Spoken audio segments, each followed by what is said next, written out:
예레미야 23장 말씀을 보면 전체적으로 유다가 바벨론에 의해서 멸망을 당하지만 시간이 지나면 다윗의 계보를 통해서 메시아가 도래할 것을 예고하고 있는 말씀입니다. 그러나 구체적으로 유다의 영적 지도자들이 타락상에 대한 고발과 심판에 관한 그런 예언입니다. 또한 거짓 선지자들을 정죄하는 내용도 계속해서 이어지고 있습니다. 특별히 오늘 본문의 말씀은 하나님의 말씀을 도둑질하고 백성들의 마음을 가로채가는 거짓 선지자들에 대한 여호와의 진노의 말씀입니다. 사람은 누구나 꿈을 꿉니다. 하나님은 꿈을 통해서 자신의 계획과 자신의 뜻을 저와 여러분에게 알려주시기도 합니다. 그래서 우리는 그 꿈이 하나님으로부터 온 것인지 아닌지, 그리고 그 내용이 성경에서 제시된 삶의 양식에 합당한 것인지 버려진 것인지 우리는 점검해 봐야 한다는 것입니다.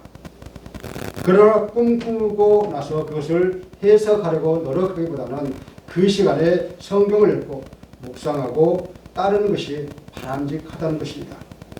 왜냐하면 꿈을 잘못 해석하면 사람들로부터 하나님께 밀어내고 하나님을 잊게 하기 때문에 자칫 그리고 우리가 하나님의 자리에 앉을 수가 있기 때문입니다. 교회에서는 보통 영적 부흥을 꿈꾸는 성도가 있고 또 육적 부흥을 꿈꾸는 교인이 있습니다.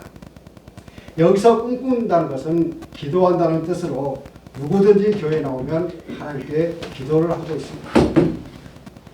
그런데 성령으로 거듭나서 영적으로 부흥하여 하나님과 주님의 몸된 교회를 위해서 헌신하기를 위해서 기도하는 성도가 있는가 하면 자기의 몸이 건강하고 사업이 번창하기를 원하는, 육적으로 구하기를 원하는 그러한 교인이 있다는 것입니다. 물론 모든 기도는 믿음에 따라 영적 기도와 육적인 그러한 기도가 있다는 것입니다. 그래서 영적 부흥을 꿈꾸는 성도들의 비전이 있지만 육적인 꿈을 꾸고 있는 그러한 사람들은 비전이 없다는 것입니다. 사람에게는 누구나 꿈이 있지만 성도는 비전이 있는 영적 부흥을 꿈꿔야 한다는 것입니다. 비전과 꿈은 아름답습니다. 영적 부흥이 아름다운 꿈과 비전을 갖기 위해서는 현실성이 있어야 한다는 것이죠. 내일을 아름답게 잉태해야 바람직한 열매를 맺을 수가 있습니다. 동시에 오늘을 성실해야 내일이 보장된다는 것입니다. 우리가 기도하는 것은 아무 일도 하지 않고 무조건 하나님께 달라고 하는 것이 아닙니다. 기도는 아름다운 소망을 심는 그러한 작업입니다. 충실한 삶으로 기도의 씨를 심고 하나님의 응답을 기다리면서 알찬 축복의 열매를 거둘 수가 있습니다. 그러므로 우리는 성실하게 기도해야 합니다. 꿈을 가진 성도는 규칙적으로 기도해야 한다는 것이죠. 그런 면에서 이 시간 영적 부흥을 꿈꾸는 성도와 육적 부흥을 꿈꾸는 교인에 대해서 살펴보면서 함께 은혜를 나누기를 원합니다. 첫 번째로 육적 부흥을 꿈꾸는 교인입니다. 육적 부흥을 꿈꾸는 교인은 시기하고 질투와 미움과 분쟁이 있어 공동체 생활에 적응하기가 굉장히 힘듭니다. 분열과 분쟁, 다툼의 원인은 누구의 잘못, 누구의 문제가 아니라 내가 육신의 모습을 보이고 어린아이와 같은 신앙, 어린아이와 같은 이기적인 그러한 마음, 그리고 자존심과 내 뜻을 내놓지 않는 고집이라는 것을 깨닫기를 바랍니다. 또한 신앙생활을 오래 했다고 하지만 어떤 말이나 행동, 결정을 할 때 무엇이 하나님이 기뻐하시고 무엇이 하나님께 덕이 되고 무엇이 예수 그리스도를 본받는 섬김과 희생과 그러한 순종인지 분별하지 못하고 어린아이처럼 행한다고 말하고 있습니다. 어린아이들은 어떤 말과 행동이 바른지 또 적절한지 부끄러운지 아니면 명예로운 것인지 흥미가 있는 것인지 덕이 되는 모습인지 알지 못한다는 것이죠. 이런 현상은 예나 지금이나 똑같이 일어나고 있습니다. 이처럼 육적 부흥을 꿈꾸는 그러한 교인들은 하나님을 기쁘시게 할 수가 없습니다. 오늘 본문에서 보여주듯이 어지럽고 혼란한 시대에는 거짓말로 사람들을 현혹하는 자들이 많이 나타나는 것이 통례인데 남유다의 마지막 선지자라고 할 수 있는 예레미야가 활동한 시대에도 외에는 아니었습니다. 사회는 극도로 부패했고 제사장들은 말할 수 없이 타락했습니다. 많은 거짓 선지자들이 한결같이 자기의 말을 마치 여호와의 입에서 나온 말이라고 속여 백성들을 미혹하고 있습니다. 그때 예레미야 선지자가 선포한 내용은 범죄한 이스라엘이 바벨론의 침공을 받아 나라가 멸망할 것이며 또 예루살렘 성전도 무너질 것이고 이스라엘 백성들이 포로로 잡혀가게 될 것이라고 예언을 합니다. 그런데 그는 백성들에게 그들에게 공격을 받으며 저항하지 말고 그냥 항복하라고 그렇게 했습니다. 그것이 바로 하나님의 뜻이라고 말하고 있습니다. 그의 예언을 도저히 받아들일 수 없는 것이었습니다. 왜냐하면 전쟁에 같이 싸워야 되는데 그들한테 무조건 저항하라고 항복하라고 그렇게 하니까 이거는 도저히 받아들일 수가 없었습니다. 왕과 신하들이 흥분해서 그를 미워하고 핍박을 했던 것입니다. 그런데 그때 거짓 선지자들이 나타났습니다. 그들이 자신들도 하나님의 말씀을 들었다고 하면서 유다 왕국은 망하지 않을 것이고 성전은 무너지지 않을 것이며 머지않아 평화가 깃들 것이라고 그렇게 주장을 했던 것입니다. 이래서 육적 부흥을 꿈꾸는 거짓 선지자들은 자신의 생각으로 예언하여 백성들을 현혹했던 것입니다.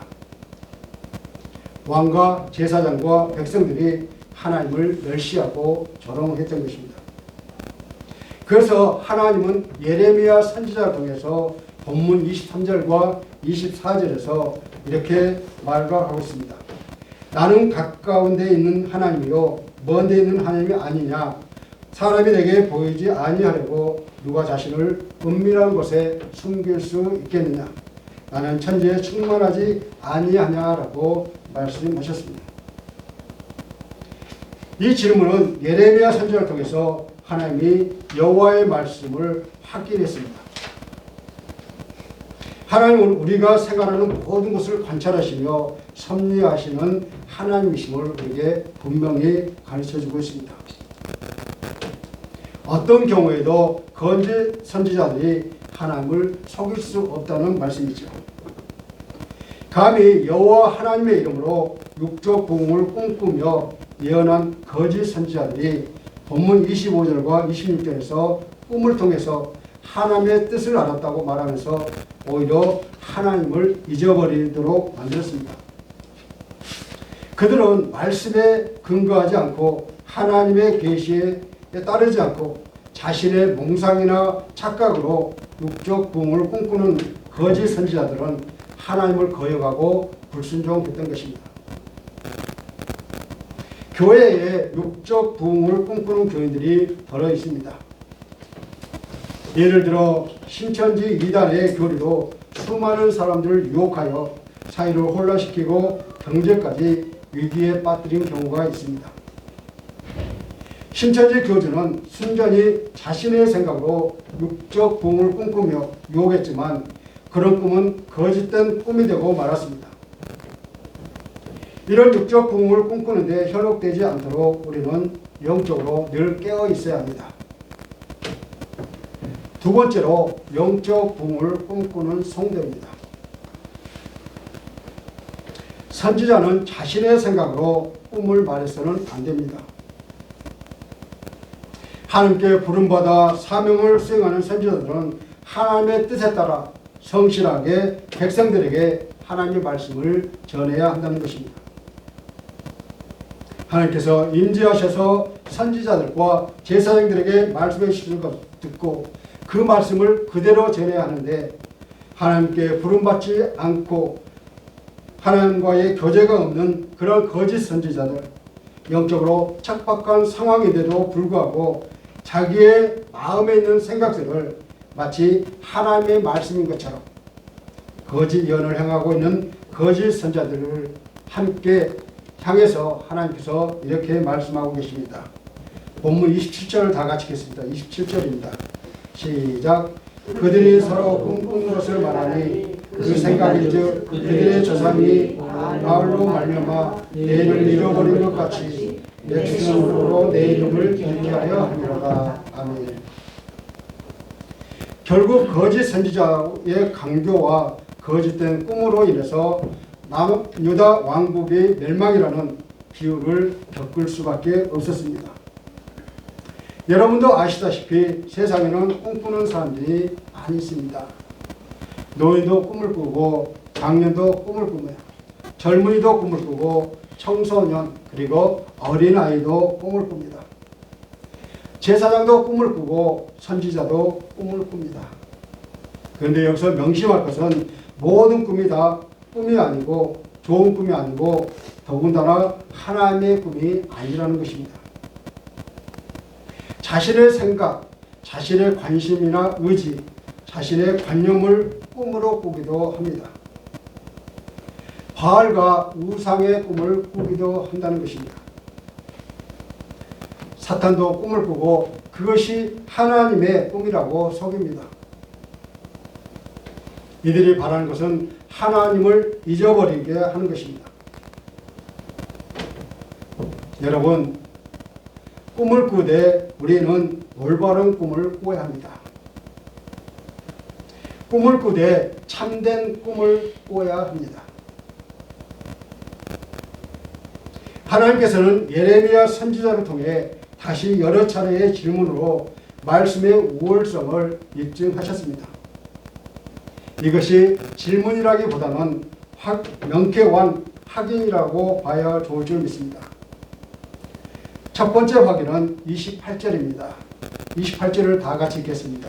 시작. 여호와의 말씀이니라 꿈을 꾼 선지자는 꿈을 말할 것이요 내 말을 받은 자는 성실함으로 내 말을 말할 것이라 겨가 어찌 알고가 같겠느냐. 아멘. 겨가 어찌 알고가 같겠느냐라는 이 질문을 하나님은 겨와 알곡을 비교하여 말씀하셨습니다. 거짓 선지자의 꿈, 즉 육적 부흥은 겨와 같이 내용도 없고 불에 타서 없어질 것이며 하나님의 말씀, 즉 영적 부흥은 알곡과 같이 정결한 것입니다. 생명을 주는 양식이 될 것이라 합니다. 알곡은 겨와 같지 않습니다. 가짜와 거짓은 알곡이 아니라 바람에 나부끼는 겨입니다. 선지자는 겨와 같은 존재에 불과합니다. 그러니 가짜 꿈인 육적 부흥을 따르지 말고 진짜 꿈인 영적 부흥을 따르시기를 간절히 소원합니다. 두 번째 확인은 29절입니다. 29절을 다 같이 읽겠습니다. 시작. 여호와의 말씀이니라 내 말이 불같이 아니하냐 가장쳐서 부스러뜨리는 방망이 같이 아니하냐. 아멘. 여호와의 말씀은 불방망이입니다. 하나님의 말씀은 결을 태워버리는 불과 같고 바위를 쳐서 부스러뜨리는 방망이 같아서 거짓을 말하는 자들을 치실 것입니다. 불방망이로 한번 내리치면 바위라도 산산조각이 납니다. 아무리 그럴듯한 육적 부흥이라도 하나님의 말씀 앞에서는 바로 서지 못합니다. 왜냐하면 육적 부흥은 그 실체가 드러나 깨지게 되어 있기 때문입니다. 그러므로 진실한 하나님의 말씀으로 영적 부흥을 꿈꾸시기를 바랍니다. 세 번째로 하나님께 인정받는 영적 부흥입니다. 하나님의 말씀을 도둑질하는 거짓 선지자들이 있습니다. 그들이 바로 적그리스도인들입니다. 본문 30절에 보면 서로 내 말을 도둑질하는 선지자들을 네가 치리라 라고 말씀하십니다. 그들의 겉모습을 보며 천사와 같고 우리보다 오히려 가짜로 보이지 않고 더 거룩하게 그렇게 보인다고 말하고 있습니다. 그들은 항상 검정 정장을 입고 금빛나는 십자가를 가슴에 붙이고 다닙니다. 그들은 유창한 언변과 달콤한 말로 교인들을 유혹합니다. 그래서 이들에게 넘어가지 않는 교인이 거의 없습니다. 이들과 한번 엮여지며 도저히 빠져나올 수 없도록 그렇게 하는 것을 보게 됩니다. 이들이 바로 하나님의 말씀을 도둑질하는 자들입니다. 이들에게 영적 부흥이 없고 가짜 축정이 짝퉁입니다. 그래서 하나님은 거짓 꿈으로 육적 부흥을 시도하는 거짓 선지자들을 치시겠다고 본문 31절과 32절에서 말씀하셨습니다. 이들의 특징은 거짓을 예언하는 것입니다. 하나님은 우리를 유익을 위해서 이용할 수 있는 대상이 아니라는 것입니다. 그러나 이러한 거짓 선지자들은 자신들의 육적 부흥을 위해서 하나님의 말씀을 이용하고 있습니다. 그들의 거짓말은 많은 사람들의 길을 즐겁게 했지만 때가 되자 하나님이 친히 그들을 보내시지 않았고 그들에게 아무것도 명령하지도 않으셨다고 말씀하셨습니다. 사도 요한은 요한 3서 1장 2절에서 사랑하는 자여 내 영혼이 잘됨같이 라고 기도했습니다. 사도 요한의 기도는 사랑하는 성도가 영적으로 부흥되기를 기도했습니다. 성도에게 영혼은 무엇보다도 중요합니다.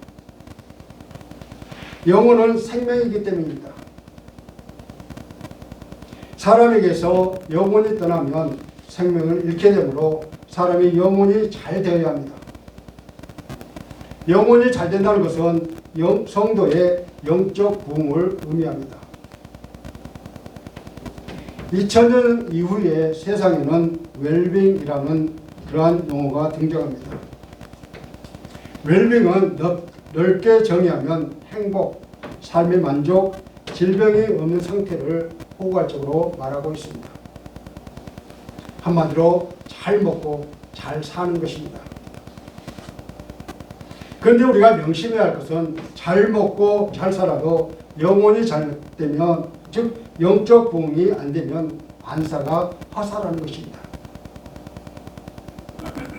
왜냐하면 영혼이 죽으면 우리 모든 것이 죽기 때문입니다. 영혼이 잘 돼야 모든 것이 잘 된다는 의미지요. 영혼은 신체의 우선이요 모든 생활의 최우선입니다. 그렇다면 영혼이 잘 되는 그런 비결이 무엇일까요? 영적 부흥을 위해서 하나님의 말씀을 잘 먹어야 합니다. 하나님의 말씀을 잘 들어야 한다는 것이죠. 왜냐하면 하나님의 말씀을 잘 들어야 우리의 영혼이 건강해지기 때문입니다. 그렇다면 말씀을 잘 들으려면 예배에 빠지지 않아야 한다는 것이죠. 여러분은 어떻게 하나님을 경배하고 계십니까? 교회에 나와 예수를 믿는다고 하면서도 하나님을 전적으로 경배하지 않는 그런 사람들이 많이 있습니다. 세상과 교회의 양발을 딛고 서 있다가 자신의 이권에 따라서 이쪽도 저쪽도 함께 취하거나 아니면 한쪽을 버리기가 쉽다는 것이죠. 그래서 그렇게 오랫동안 설교를 듣고 또 명설교를 찾아서 들었다면 강력한 영적 군사로 변화되어야 합니다. 그런데 현실은 그렇지가 않습니다. 설교를 들었는데 교회 밖에 나가면 아무 생각이 나지 않습니다. 왜냐하면 우리의 뇌는 편하게 듣고 보는 것은 금방 잊어버리기 때문입니다. 사람의 뇌는 힘든 것을 하지 않으려는 특징을 갖고 있습니다. 그러다 보니까 대부분 사람들이 편하게 듣고 편하게 신앙생활을 하려고 합니다. 그러나 우리가 정말로 하나님께 인정받는 영적 부흥을 소망한다면 말씀을 잘 들어야 한다는 것이죠. 말씀을 잘 안 들으며 영혼이 쇠약해지고 영혼이 병들게 됩니다. 그렇다면 영혼이 병들면 죽을 수밖에 없는 것이죠. 예수님 마태복음 4장 4절에서 사람이 떡으로만 살 것이 아니요 하나님의 입으로부터 나오는 모든 말씀으로 살 것이라고 사단의 그 시험을 물리치시면서 하신 말씀을 우리는 기억해야 합니다. 성도와 영적 부흥을 위해서는 하나님의 말씀을 사모하며 말씀에 순종해야 합니다. 말씀은 생명의 빛이며 곧 예수 그리스도이십니다. 예수님으로 내 안에 가득 채우는 것이 영적 부흥의 시작입니다. 본인이 말씀 듣기를 게을리하거나 불순종하면 그리고 하나님의 말씀을 생활 속에서 실천하지 않으면 그 영혼은 잘 된다는 보장이 없습니다. 그런데 하나님의 말씀을 순종하기 위해서는 필수적으로 우리는 기도를 해야 합니다. 말씀을 아무리 듣고 순종하려고 해도 기도하지 않으면 실천하기가 어렵다는 것이죠. 그러므로 성도가 영적 부흥을 위해 하나님의 말씀을 듣고 실천하며 무엇보다도 간절히 기도해야 합니다. 목회자는 성도들의 영적 부흥을 위해서 주님께 간절히 기도합니다. 여러분도 자신의 영적 부흥을 바라시면 이 시간 아멘 하시기 바랍니다. 아멘. 사랑하는 성도 여러분, 인간의 헛된 꿈이 겨와 같다면 하나님이 주시는 꿈은 알곡과 같습니다. 사람들은 당장 눈에 보이고 손에 잡히는 돈을 중요하게 여깁니다. 하나님의 말씀을 통해서 하나님의 뜻을 알려고 노력하기보다는 세속의 꿈을 꾸고 환상 보기를 원합니다. 그러나 우리가 진정 신뢰해야 하는 꿈은 하나님의 말씀입니다. 성도는 천지에 충만하신 하나님을 신뢰하고 영적 부흥을 꿈꿔야 합니다.